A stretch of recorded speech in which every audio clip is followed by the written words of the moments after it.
नमस्कार मंडळी, तुम्हा सर्वांचं आसूस किचन मराठीमध्ये मनपूर्वक स्वागत। आज आपण बनवणार आहोत वरण बट्टेच खानदेशी स्पेशल। कुकरमध्ये 2 ग्लास पाणी घेऊन त्याला उकळी येऊ दिली, त्यात धुतलेली डाळ टाकायची। डाळ टाकल्यानंतर त्याच्यात स्वादानुसार मीठ टाकायचं आहे आणि त्यानंतर चिमूटभर हळद टाकून आणि थोडं तेल टाकून गॅसचं झाकण बंद करायचं आहे। त्याला 2 ते 3 शिट्टे येईपर्यंत मस्त छान शिजवून घ्यायची डाळ शिजते तोपर्यंत आपण आता बघूया बट्टीचं प्रमाण।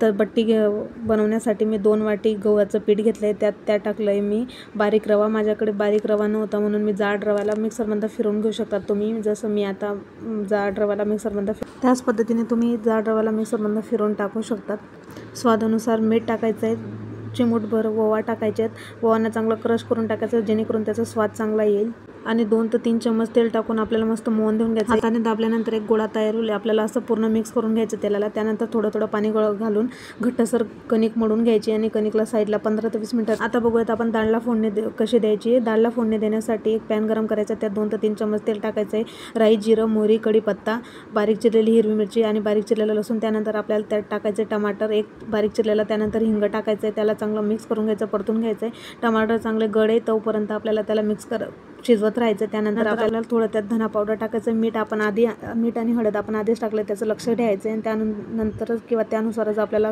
मीठ टाकायचं असेल तर कमी जास्त करून आपण मीठ टाकू शकतात। त्यानंतर डाळला चांगली उकळी येऊ द्यायची। डाळला चांगली उकळी आल्यानंतर त्यात थोडी कोथिंबीर टाकून थोडे अजून शिजू द्यायचं। त्यानंतर गॅस बंद करून साईडला ठेवूया। आता आपण बघूया बट्टी कशी लाटायची। बट्टी लाटण्याचे मी तुम्हाला 2 प्रकार दाखवते। सर्वात आधी एक छोटासा गोळा तयार करायचा, ज्याची बारीक लांब मोठी चपाती लाटून घ्यायची। त्यानंतर हाताने तेल लावून पूर्ण स्प्रेड करून घ्यायचं आहे। त्यानंतर आपल्याला अर्ध्यामध्ये चपातीला फोल्ड करायचं। त्यानंतर परत अजून अर्ध्यामधनं फोल्ड करून एक बारीक पट्टी तयार करून घ्यायची आणि त्या पट्टीला दोघी साईडनं फोल्ड करून एक छोटासा गोळा तयार करून घ्यायचा। एक छोटा गोळा घेऊन त्याची मोठी बारीक चपाती लाटून घ्यायची। त्याला हाताने तेल लावून पूर्ण स्प्रेड करून घ्यायचं आहे। त्यानंतर आपल्याला अर्ध्यामधनं फोल्ड करायचं, परत अजून अर्ध्यामधनं फोल्ड करून म्हणजे एक त्रिकोण आकार तयार होईल।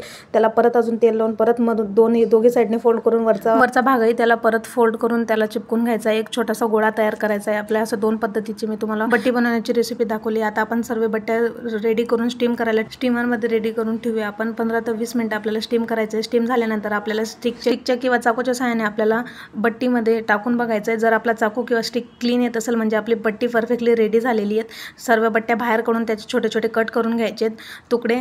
तुम्ही तुमच्या आवडीनुसार कसेही तुम्ही त्याला कट देऊ शकतात। मी लांब कट बघू शकता तुम्ही। एक लेअर कशी मस्त आपली बट्टीची शिजलेली आणि एक लेअर आपल्याला पूर्ण परफेक्टली दिसते। अशा सर्व बट्ट्या आपल्याला करायच्या। त्यानंतर तेल गरम करायला ठेवायचं, त्यात सर्व बट्ट्या आपल्याला फ्राय करायला टाकायच्यात। मस्त गोल्डन ब्राऊन होईपर्यंत क्रिस्पी तळून घ्यायच्यात आपल्याला बट्ट्या। बघू शकतात किती छान कलर आलेला आहे। आपल्याला सर्व बट्ट्या 2 ते 3 मिनिटं कमीत कमी फ्राय करायच्या आहेत। अशाच पद्धतीने सर्व बट्ट्या थोड्या करून आपल्याला पूर्ण फ्राय करून घ्यायच्या आहेत। तुम्ही जर या चॅनलवर नवीन असाल तर नक्की चॅनलला लाईक, शेअर, सबस्क्राईब करा आणि अशाच नवनवीन आणि पारंपरिक रेसिपी बघण्यासाठी आशूस किचन मराठीला नक्की फॉलो करा आणि ही रेसिपी तुम्ही नक्की बनवून ट्राय करा आणि कशी झाली मला कमेंटमध्ये नक्की कळवा। बघू शकतात किती छान गोल्डन ब्राऊन असे आपले बट्टी तळून रेडी झालेले आहेत आणि किती छान लेअर्स आले आहेत त्याला आणि आवाजही तुम्ही बघू शकतात किती छान आवाज येतो क्रिस्पी।